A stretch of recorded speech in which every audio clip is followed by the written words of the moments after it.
Nagda-drive si Pinuno guys, papunta sa Diwata Overload, Paris. Sinisigurado ko lang o inaalam ko lang kung totoong maraming tao. Tingnan mo, napakaraming tao guys. Oh. Sobrang dami ng tao ng parisan ni Diwata. Ito yung nakakabilib na negosyo. Nakaka-inspire, nakakaingit guys. Ang daming tao, napakaraming taong kumain. Yan guys, pagdating namin ng overload parisan ni Diwata, maghanap kami ng parkingan. Wala, full parking lahat eh. Tingnan mo, kahit saan.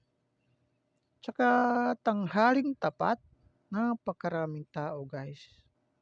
Nakakabilib talaga. Anong sikreto ng negosyo ni Diwata. Ayan guys, oh.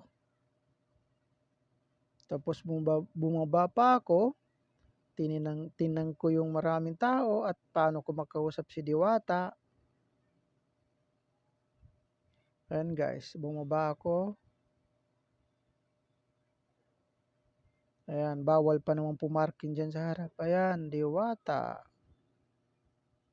Paris Overload. Yan. Daming pumila, marami siyang tauhan. Magaling din na tao siya, no? Matalino din kasi paano niya na ma-manage yung mga tao at yung mga kumakain. Tsaka hinahanap kung paano niya minamanage yung mga nagbabayad na tao.